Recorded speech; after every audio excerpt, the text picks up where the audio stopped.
Hello, everyone. I hope you are ready for the weekend and joining us in this lunch hour to talk about a very, very, very important topic with Professor Juliana Larossi.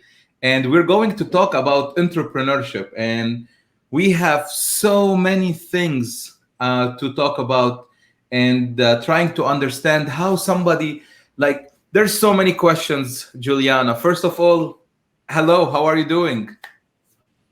I'm doing great. So good to see you, my friend. Thank you for inviting me to this conversation. I mean, we can talk about this for hours. Hour might not be enough, All especially right.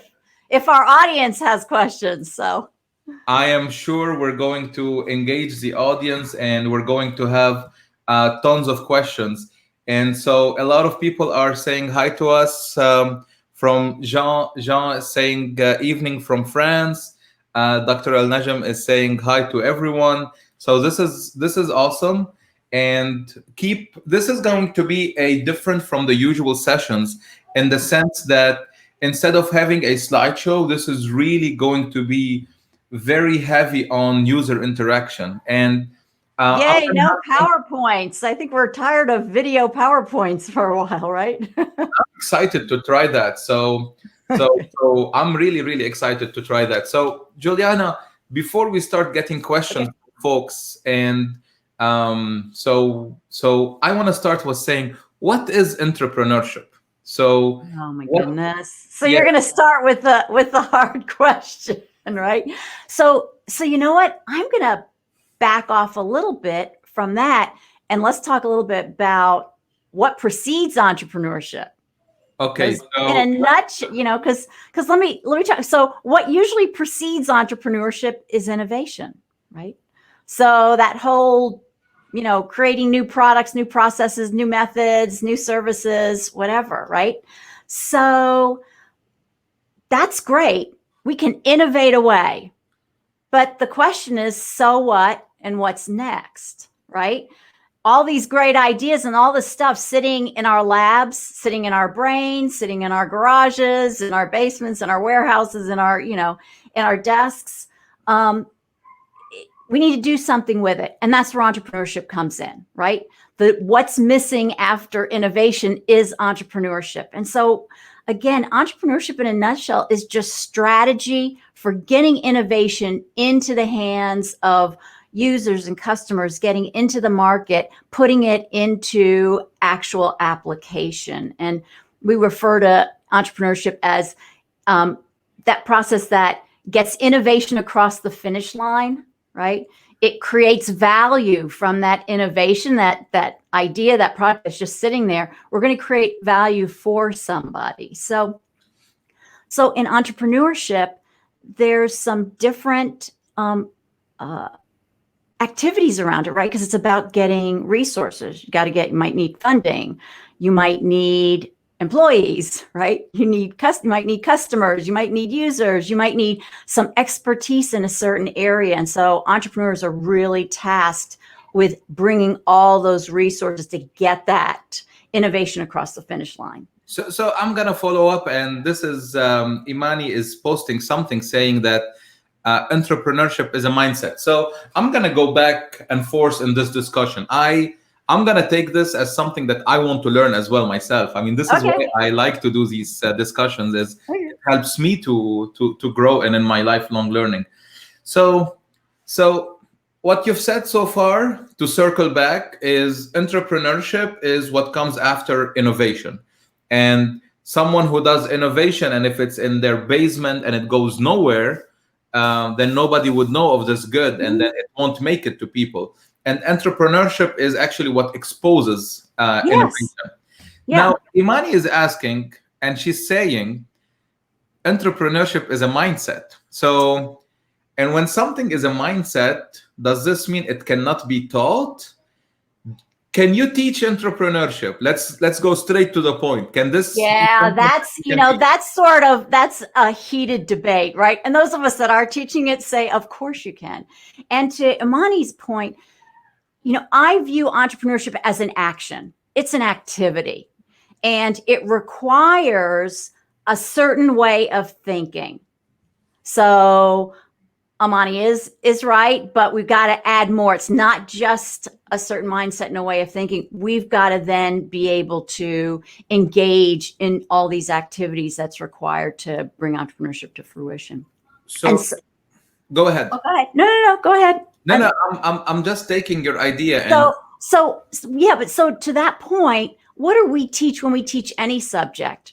We're teaching processes, methods, tools, frameworks. We're teaching about, how to do it, how others did it. And that's what we do when we teach entrepreneurship. There are tried and true processes and tools, methodologies, frameworks, activities that we can engage in.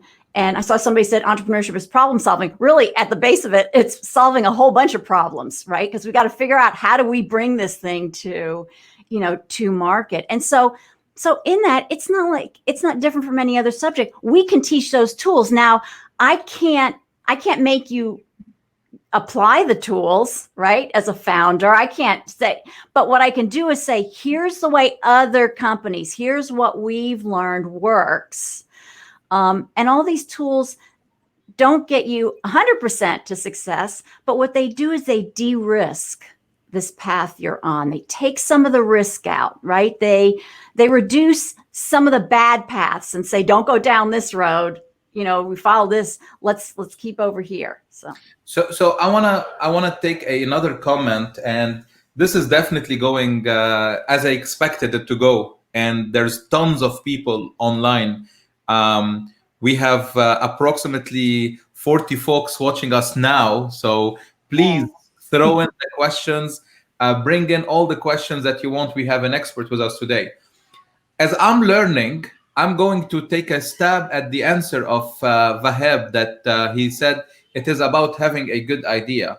Based on what you said, that's innovation, that's not entrepreneurship. Is that correct?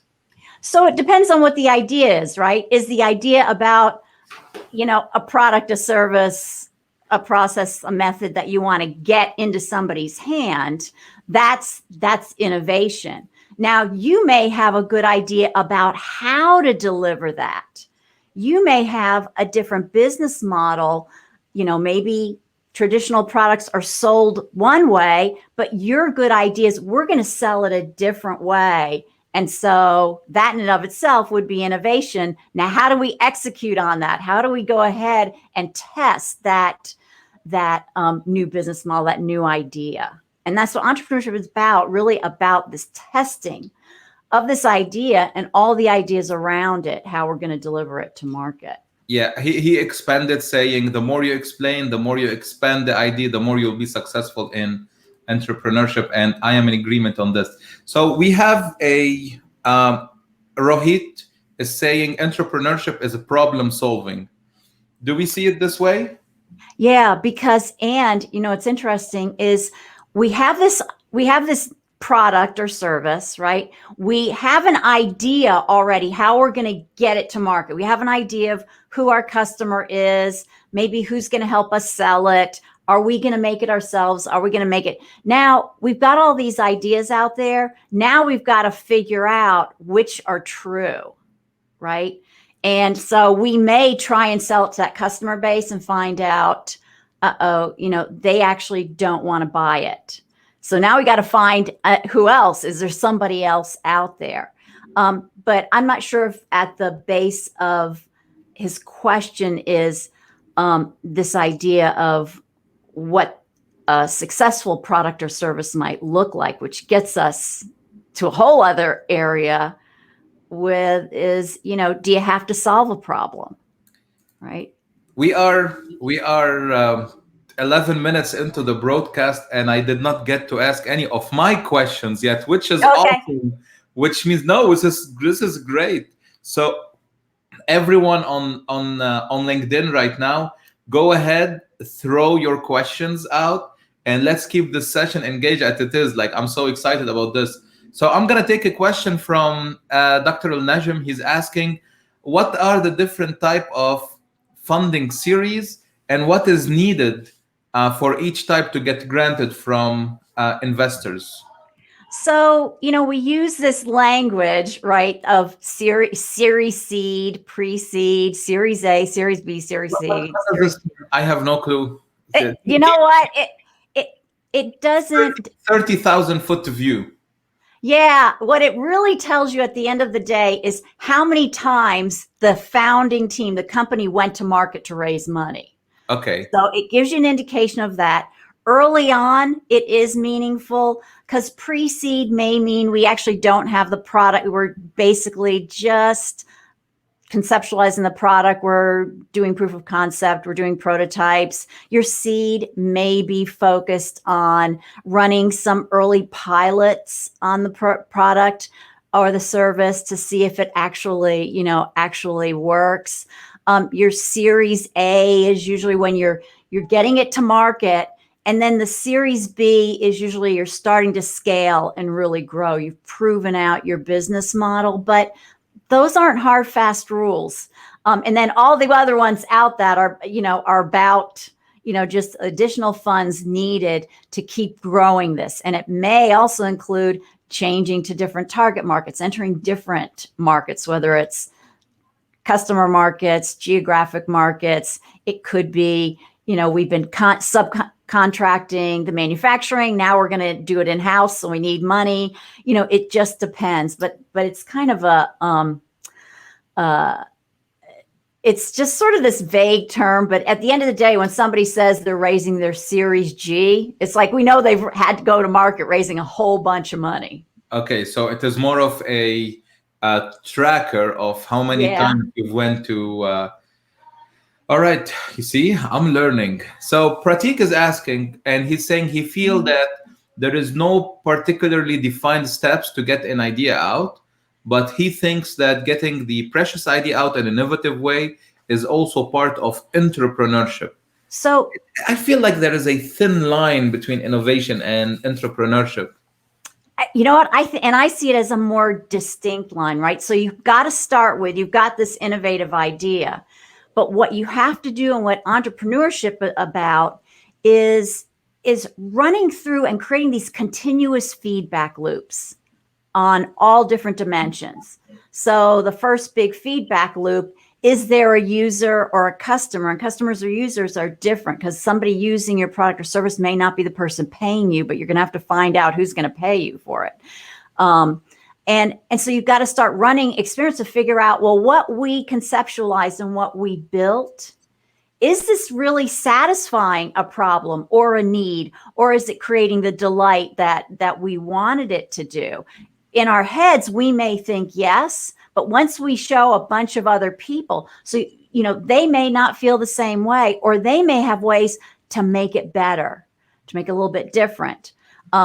Or they may just tell you, this is really nice, but what we're in entrepreneurship, we're asking people to change their behavior. It may not be compelling enough, your idea, that causes me to change my behavior.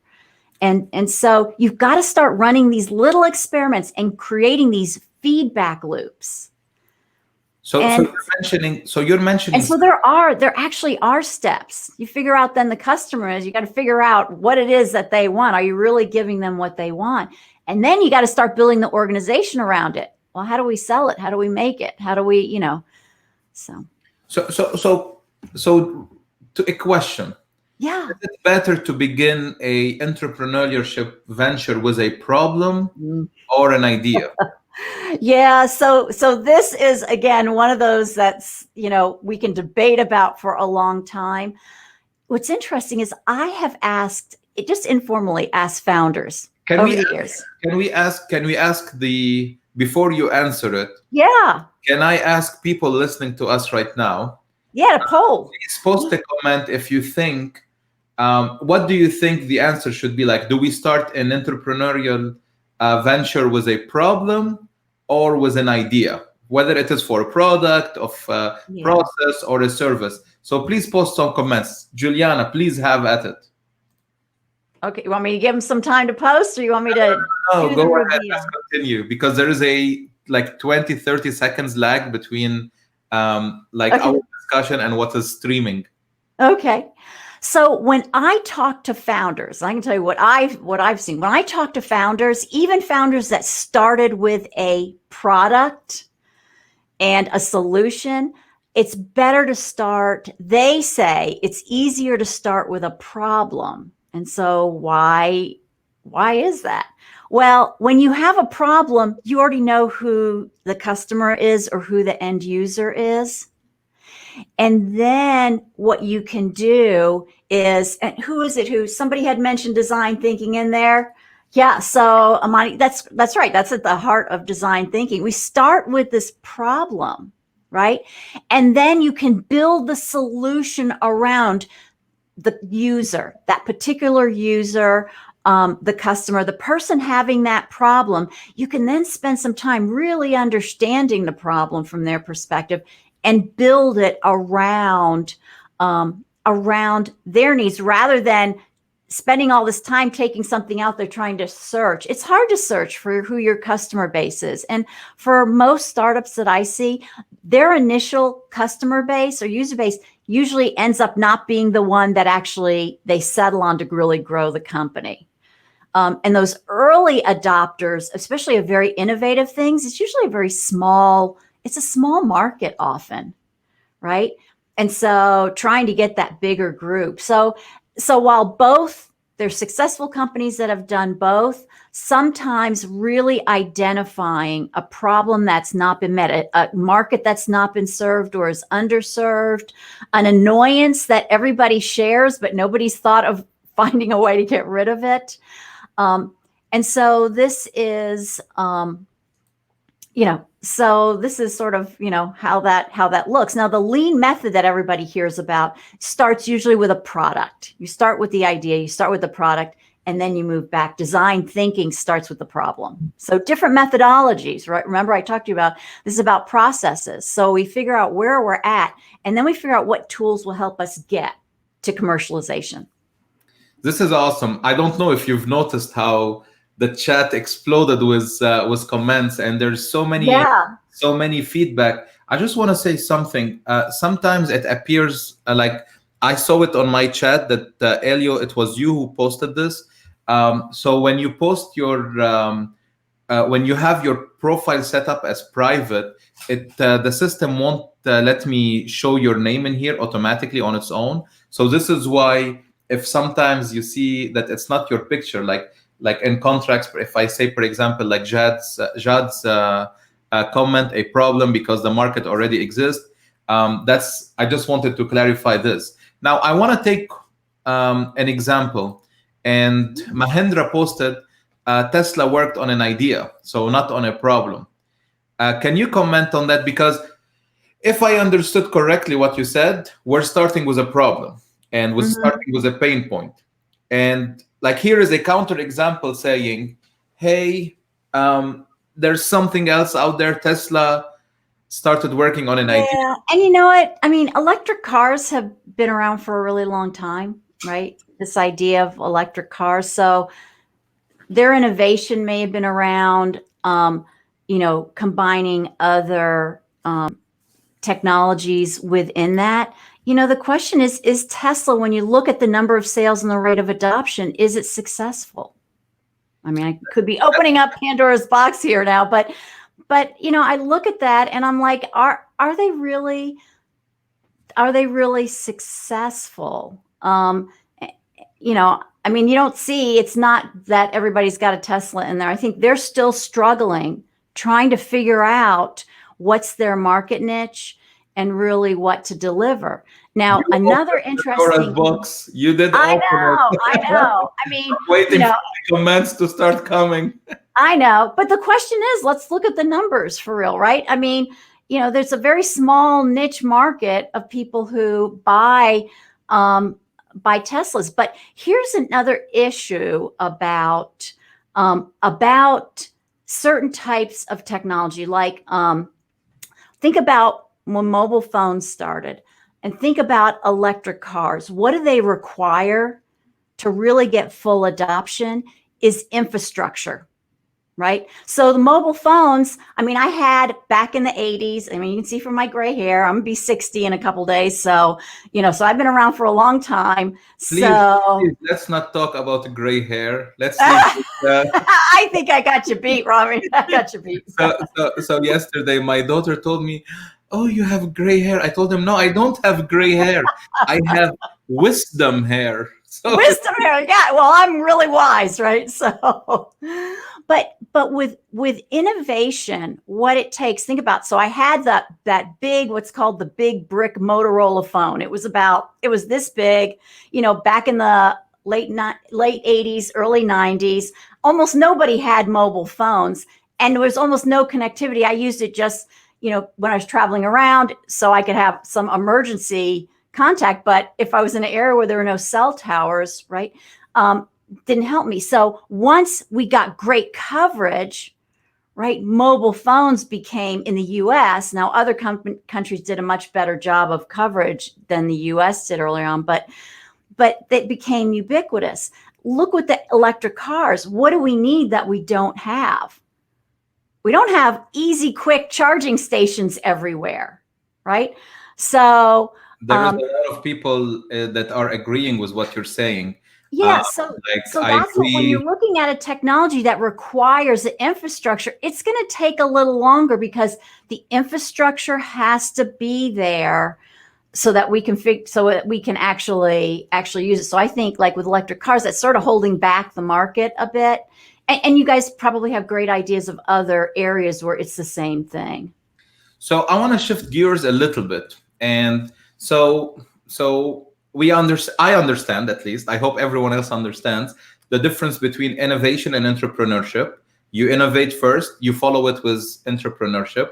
I understand that entrepreneurship starts with a point and a problem and not an idea. So You can start with an idea. I mean, you can do both. hybrid. It's hybrid. It's a little bit both, but it's mostly like I feel like from the discussion, it's more of a little bit shifted towards the problem. But sometimes we come up with an idea because we have a problem, and so there's a company that I know that it's a founder who's founded several companies. His most successful company was the company he built to solve the problems in two other businesses he had, right? So he started with a solution, but he already was sort of a test case. So either way, but I think it's a little bit easier path if you know your customer from the beginning. And to that point, people who come out of really big companies or any company where they see a customer not being serviced well, or they see a problem in a process and their company, their business is not willing. I've seen a number of very successful companies where the founders went to senior management and said, we're seeing a change in trends. We're seeing issues. We're hearing the same problems and complaints from our customers. We have an idea to fix it. And the company's like, nah, we're fine. Let's keep doing what we've always been doing. So these people leave the company, take their idea, start a business, and then can put their former employer out of business, right? Or end up being acquired by their former employer because they saw, because they had this idea, but they already knew who the customer was. And they already knew what the problem was. So. Ban was saying he would like to see the perspective on, like, sometimes you admire certain products, we don't need them, but they are sometimes too temptive that you still want to buy them. Well, it's interesting. So there's a book that I use in my entrepreneurial finance class. It's called Getting to Plan B by John Mullins and Randy Komisar. And it's a really good book. And they talk about it in terms of, because we always focus on the problem. You're right. And so I like to say, it's about solving a problem, filling a gap. And they added creating delight, right? If you're creating delight, doing something that people enjoy, never thought they'd be able to do, or you did in a way where it's much more enjoyable, I agree. You don't have to always be, and we always talk about in terms of solving a problem, but think about, there were those apps, and I never played them, but Angry Birds and Candy Crush. I mean, I never did those things, but I knew people that were just addicted to those. There was no problem or need, but heck, they created this thing. Rami, you have little kids, right? There's something that little kids during the summer, the super soaker, which is this really high powered water pistol that when kids are running around, you fill it with water and it shoots out the stream. And, like nobody needed that, but that's been around for decades. I need that myself. It's Yeah. very so this is awesome, and like I want to take a small pause and ask everyone, like right now listening to us, please throw this press on this clap button to thank you so far, Juliana, because Oh. we've been like going at this for almost half an hour, so many questions, and this is just awesome. No, So this is great. I'm watching. I'm trying to, this is what I do in class too. I'm trying to listen, talk, and then read what you're putting down. And it's like, these are all great conversations. We could have some great side conversations on this. yeah, and this is great. So one But, more I before. want to just bring up Uber. I see Uber coming up in this, about it. And Uber, so we tend to think about innovation in terms of a product or a service, a process. But you need to remember that innovation also, you could be delivering stuff that's just been around for a really long time. But if you have a new business model and new for your industry and your product category, maybe something that's being used in another industry that you pull in, this is really great. But this discussion of Uber actually created a new business model, right? A new way of connecting people who needed transportation with the transportation. I will tell you, some of the taxi cab companies were using apps, so that wasn't so much new. But the new thing is this contract worker. So it was their overall business model, this platform that connected people who want to make some money and had cars with people who needed rides. And so it's the business model itself, that concept of doing it. And Airbnb is the same thing, right? I mean, this idea of people renting places for short-term rentals and stuff is really not that new, but they created this way where I could use my excess capacity, that I have in my house or whatever, and I could use this technology platform to just connect with other people. But you're right. There's different ways to look at innovation. So it could be just the way we're getting that product and process into market that's new. So Noble is saying, I would have thought Uber solved the problem of convenience. I don't know, because there are taxi companies that I would have contracts with, and so that I would just call them and just say, "Hey, I'm here. Can you guys pick me up after my meeting? Take me to the airport," right? And so, and they would do that. But it's a faster way, but it was a faster way, but it also allowed a whole group of people to create, and we refer to it as shared economies, right? To create income from their excess capacity. There's a company, I'm not sure where it's based, called Roadie, where they do short-term deliveries and transport. So it's just people like you and me that maybe have an SUV and have time on our hands, want to make some money, and we go and we just do short deliveries for companies. I was coming back from, we used to live in Germany, coming back to Colombia, and I got here way before my luggage did, right? And so I went into the Delta office and I said, "Hey guys, my luggage," they said, we know it's stuck somewhere, some other part of the world. Didn't get to Columbia, South Carolina.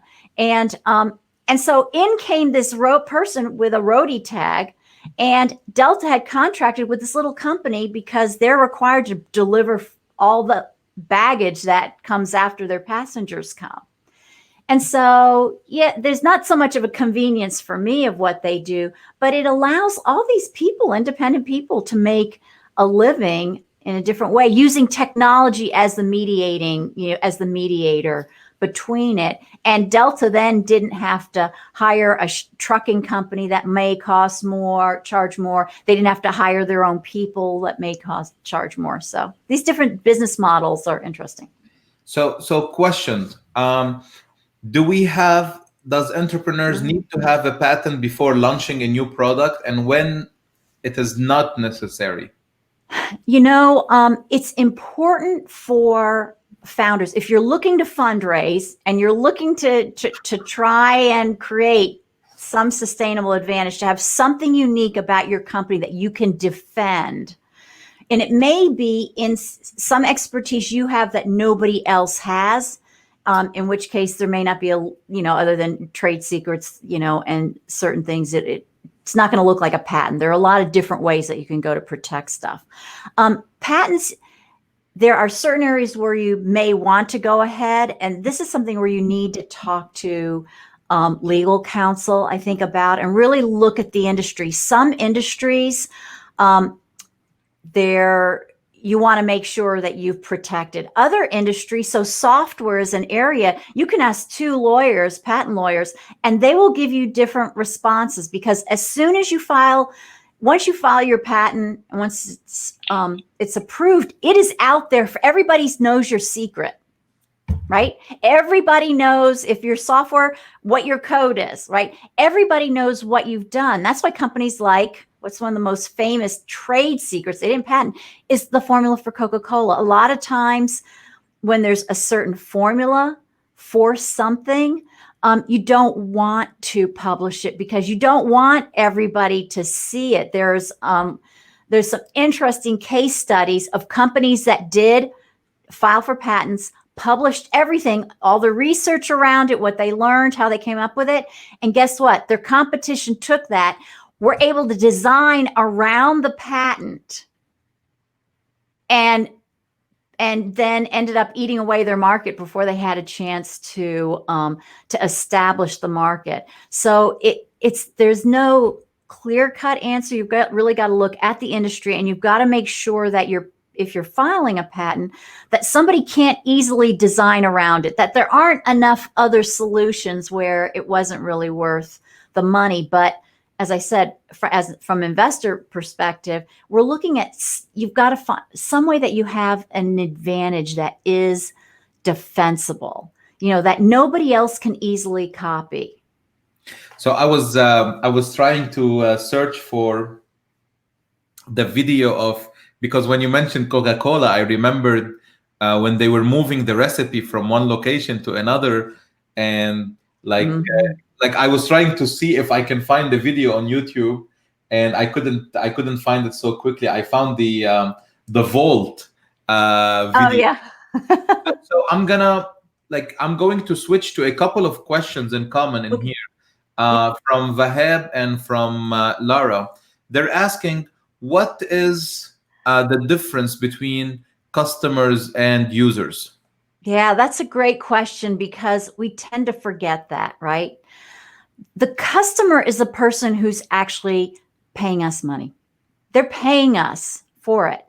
Now, they may be paying us because they're taking our product and putting it into something they're doing, combining it with something they're doing, and then they're selling it. Our product is not separate. They're selling it to an end user, or they're paying for it so that we can offer it to people for free, right? So there are a lot of instances where there are things we do. Just simply think of Google, right? When you do a Google search, I mean, I don't use Google as my search engine, but when you do a Google search, Google doesn't. Your search engine. I use DuckDuckGo. DuckDuckGo? Yeah. I'm not familiar with it. I'm gonna, you know go what? I trust the experts. I'm gonna try Well, I'm DuckDuckGo. not an expert. I pick that up from other experts. So, but Google doesn't pay for you to search. Now, that means if you're not paying, there's an article that came out not too long ago. If you're not paying for a product or a service, it means you are the product or service, right? So people going on Google doing a search, it's our data, it's our search habits, what we're looking for, that is kind of the inventory for their customers, who are advertisers, marketers, other people doing analytics and using that information for their business. But we're not paying for that. But somebody has to, right? You can't keep up a major technology platform like that for free, right? So somebody has to be paying for that. And so there's a difference there, right, as far as that. Now, but it's important to understand the end user, because if the experience to the end user isn't very good, then the customer is not going to pay to get that, to have them use that. We have we have Go a ahead. question. We have a question Mm. that is, I think, very, very important. And Yeah. Mahendra is talking about poverty problem in India. I am going to talk about corruption problem in Lebanon. I mean, Mm. Hmm. so how can entrepreneurship, or how can the discussion we're having help to overcome um, and support countries in their quest for like changing their like when you have a poverty problem, when you have a corruption problem, you see a little bit the question I'm asking.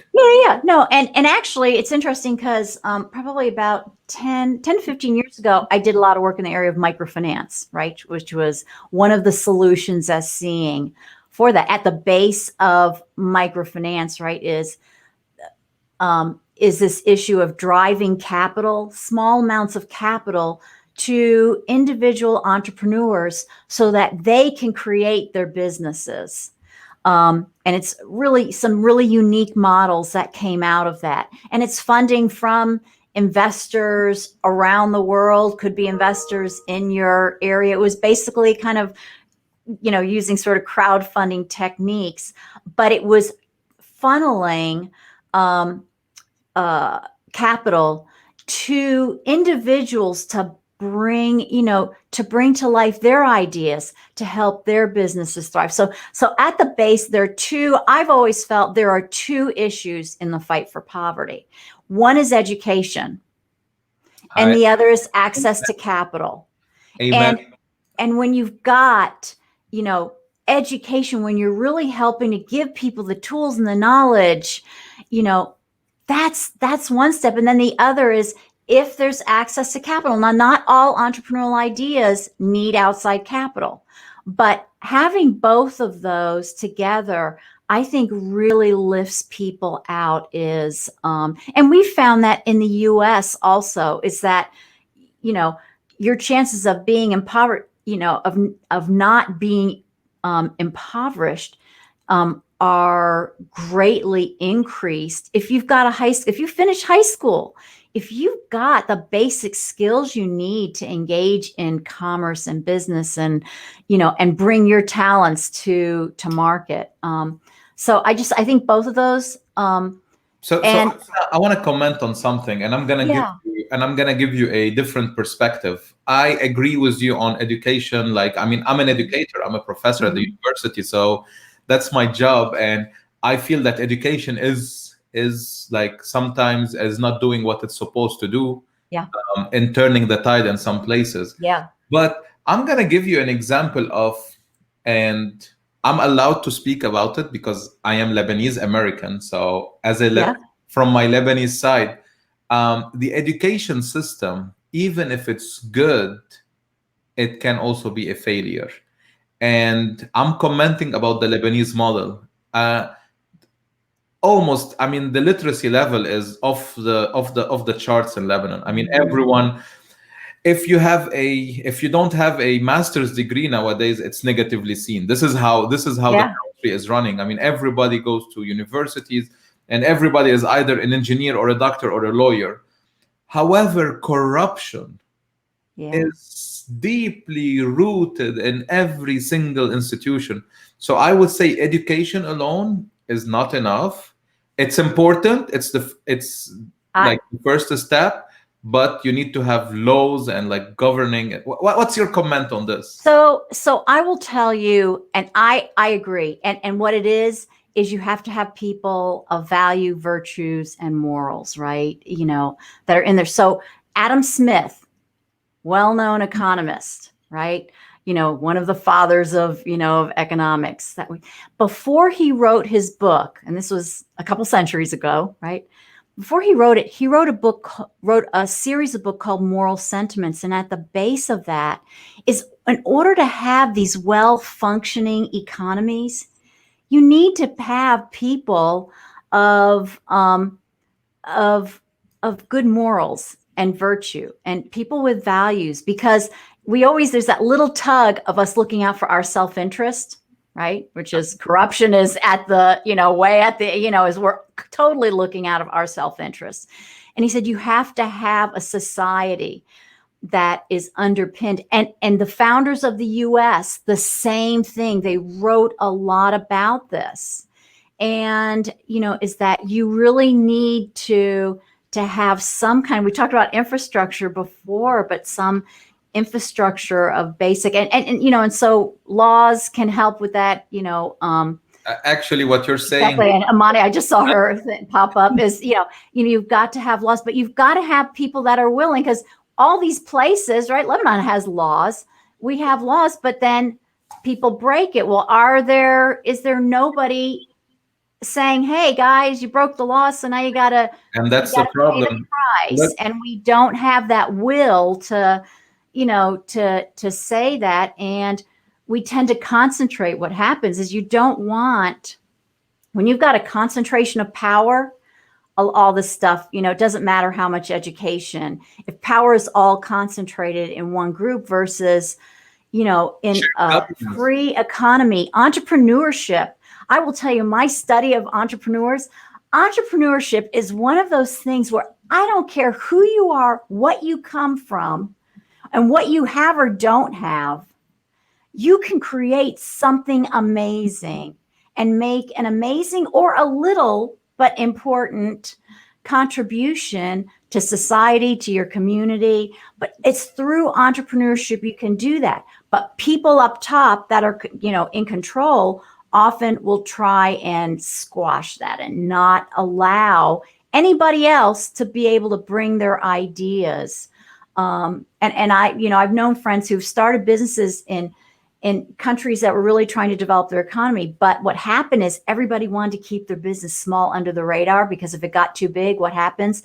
Government swoops in and takes it over in those countries. So you have to look at the infrastructure around doing this. But if the infrastructure is okay, then the education and access to capital will help doing that. But this is complicated. This is I don't know. What do you think, Rami?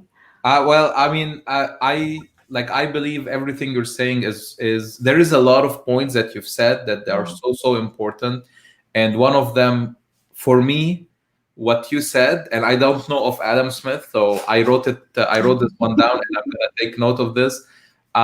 What you said goes back to this fundamental root that people and individuals need to be like, there is a certain line that they should never accept to pass for the good of the society. And this is how things becomes good.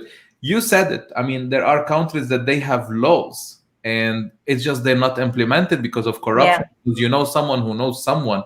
And this actually kills.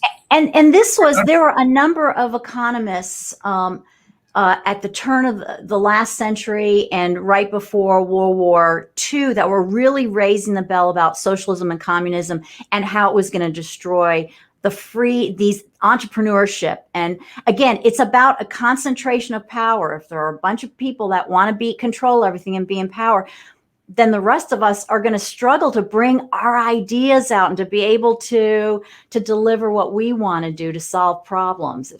So there is a comment from someone, Raman, and welcome to the show. This is the first time I see a comment from you. If you don't mind, I'm going to leave this comment, Juliana, till the end, and I'm going to comment on that myself, if you don't mind, towards the end. So what he's saying solving. Yeah. You know what? Do you want to wait, or you want to talk about this? I want to wait and leave this for the last 5 minutes, which we are. Okay. We're almost there. Yes, which you might not believe we are almost there. What an amazing group of people. You guys have awesome, just really great comments and discussion. I mean, I think we could all be talking about some of this stuff for a really long time. Yes. So should continue. I want to ask one more question, Mm-hmm. and then I'm gonna switch to this discussion before we wrap it up. And it's very clear, Juliana, that this format of Q&A works very, very well because the level of engagement is off the roof. So I know you were a little nervous when I said I'm tired of doing PowerPoints. I do. So I mean, I usually it helps guiding the discussion, but the topic is so exciting, and you know how to present it to the point where comments are flowing and questions. So, question: how has the COVID system, like the COVID, how did it change the entrepreneurial ecosystem? Did it change it? How did it change it? Before I switch on to the last couple of questions. Yeah, so COVID really did change things, right? And so some for the better and some, it just depends on who you're at, right? So if you are a company, let me just tell you from an investor perspective, because I'm angel investor also, I saw a bifurcation very quickly starting in, starting in March of companies. And on one hand, you've got companies that all of a sudden the conditions were perfect to validate their idea or their service. It became in high demand, huge need. And I'll just give you two examples way at opposite ends. One was a company that did live exercise online classes and library of exercise classes, subscription service. All of a sudden, people weren't going out, so they were looking to work out. So huge. The other was a company on the other end that supports telehealth, right? Telehealth has been one of those innovations that's been around for a while, but the infrastructure is not there. It just hasn't been getting widespread adoption now all of a sudden. So these companies needed capital because their opportunity, all of a sudden, everything came together for fast, high growth. The other side were those companies that either didn't have a digital strategy or, their products they found out were not really necessary. People are doing without it or their business model. Go ahead if you have a sip of water. So, I know. It's so I wish I could give you water from here. But no, I do. I've got it. Yeah. It won't go to the other side. So, so we saw this bifurcation, but here is a challenge for young companies. How do you get employees to collaborate? How do you create a culture when nobody's in the same room anymore? And then when you've got some of your workforce now is having to take care of their kids during the day and they're working at night. And now, some people are working after 10 o'clock and other people are working at this time. So there were a lot of complexities. And one founder that I was listening to at a panel that was actually of founders in South Carolina was saying that, now he sort of had to be more of a psychologist, right? So, because how do you bring all these people together and get people engaged? And people are falling into that path. The other is, as far as funding, founders found they had to look for more non-traditional. And I really don't mean to interrupt you, but I feel like you were talking about me because like I mean, I have 3 kids. They are homeschooled. I mean, virtual school. My wife works. Yeah. So and I teach online.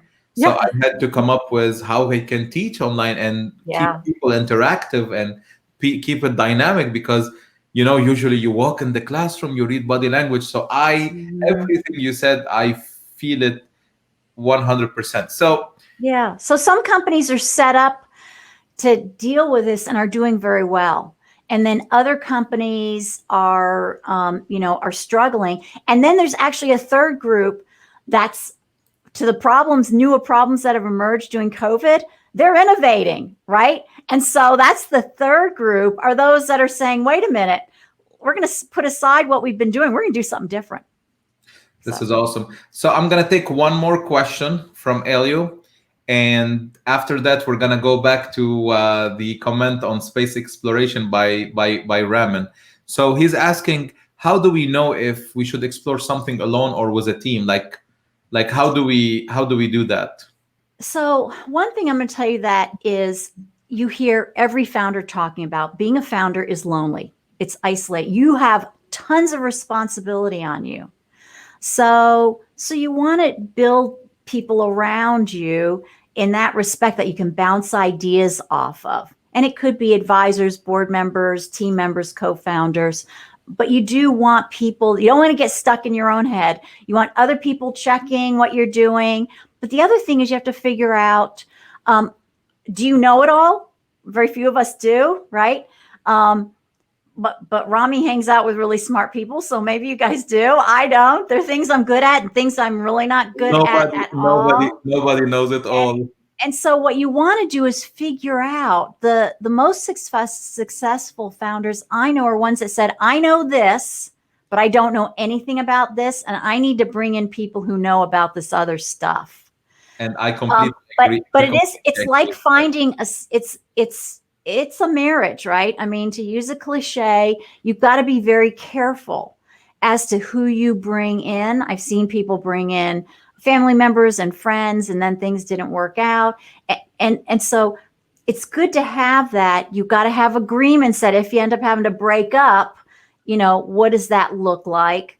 The other thing is, just to bring up this issue that what the team needs and what you need on the team and who you need on the team in the early startup stage may be very different once you're going from making 5 prototypes to test to making 500,000. You're going to need a very different group of people. And often the people in the beginning don't always translate and are able to really move to that next level. So it changes. A team may change. I completely agree, and I want to give a shout out to David Johnson. He's when I was looking for what I know, what I need, and how I can be complemented, it was a perfect match. So I'm gonna make sure that because he doesn't have gray hair, but he's got good thoughts. Right? We're back to the wisdom hair now. Yeah, the wisdom hair. So unfortunately, our discussion is coming to an end.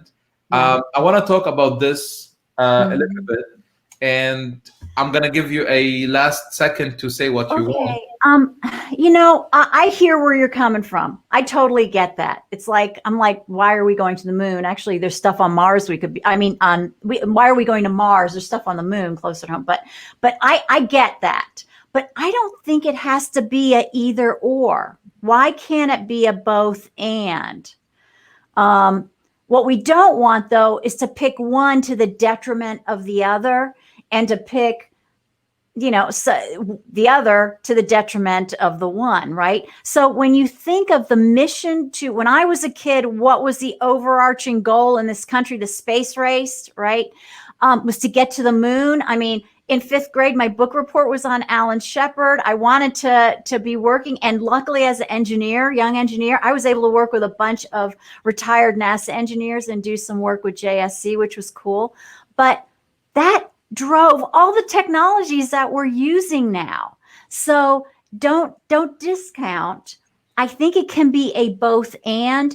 We just need to make sure that one of those choices is not sucking energy out of the other. Right. And the resources out of the other. So that's just my feeling is I don't know that we have to pick sides. I completely agree with you. And actually, I believe that space exploration actually helps and drives everything else. I actually, in my research, when we're working on composites and trying to come up with new manufacturing techniques, so actually, I had a proposal that I submitted literally on manufacturing in space. And I believe, and this is part of my justification, that the race to space and actually working towards such a goal can help countries challenge on innovation and on things that are not really... And it raises education, too. It raises everything. Yeah. We have to be focused as a society to go after such a big thing versus a smaller thing. But I agree, Raman had mentioned, mental health issues and stuff. Something that we're not reporting on, we're focusing on other stuff, is right now with COVID, the horrible situation that's going on in the area of mental health and people that are dying, not because of COVID, but as a consequence of what we're doing, in lockdowns and things like that, and the isolation, and we need to be focusing on everything. So I think it's a both and. I completely agree. a last minute, is there anything else you want to add, Juliana? No, I just want to thank everybody. Keep these discussions going. I'm hoping in whatever communities you're part of that you guys are tossing around these ideas. The one thing with entrepreneurship is we share our successes, we share our failures, we share what we know. We don't try and take all the knowledge and keep it ourselves. In the entrepreneurial community, it's all about sharing our ideas and our perspectives to help the next group of innovators get their stuff to market, get it into the hands of the user, solve the problem. So thank you so much. This has Thank you. been so much fun. I want to ask everyone right now, please press this clap button to thank Juliana on this. Go ahead, make it go nuts. Juliana, thank you so much. Oh, Rami, It thank has you. been an impressive hour. I It went by fast. It went so fast because we were having a nice discussion, and I've learned a lot. And for me, these sessions, I love them because when I talk with someone and I learn myself and we raise all of us, I guess we are edging towards what we all want, which is to reduce problems and focus on Mhm. coming up with new things that make things better for Yep. everyone. Juliana, thank you so much. And Oh, thank you. Thank you, everybody, for their comments. I'm reading through them still. So great comments. bye bye. And till the Okay. next time. Ciao. Okay. Take care. Bye bye. Bye bye.